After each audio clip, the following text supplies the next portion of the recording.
So you've written terrifically on mastering the market cycle. I've been listening on Spotify to your work there. And at some point in your work, you have quoted, which I hadn't come across. And of course, he didn't actually say it in English. He would have said it in French. You said about Voltaire. Voltaire had said, history never repeats itself, but man always does. So you have these opportunities created by this polarity of greed and fear.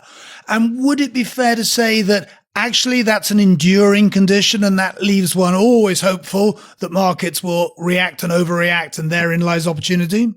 I think that's right. And I think I go on and, by the way, if you want to really perform a public service, cite my book. You should cite my book so people will go out and buy several copies each, hopefully. But I wrote a book in 2018 called Mastering the Market Cycle. And basically, it concludes that there will always be cycles, because cycles arise from excesses and then corrections of the excess. And the excesses are usually emotional, psychological, whatever you want to call them.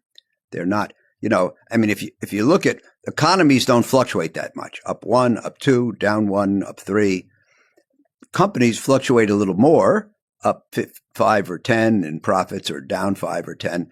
Mainly because companies are subject to the economy, but they're levered. They have operating leverage and financial leverage.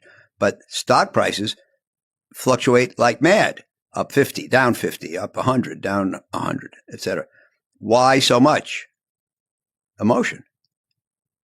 People get too excited, and then they get too depressed.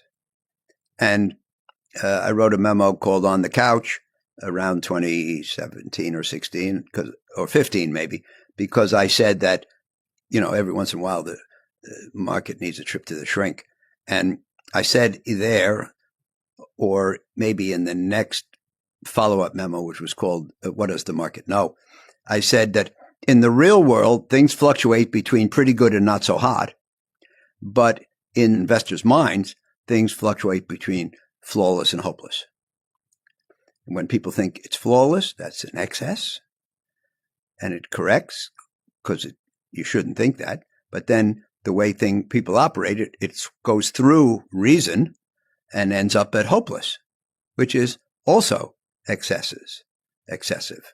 And the truth is usually somewhere in between. But as long as we have humans involved in the pricing of securities, I think we'll have excesses of optimism and pessimism.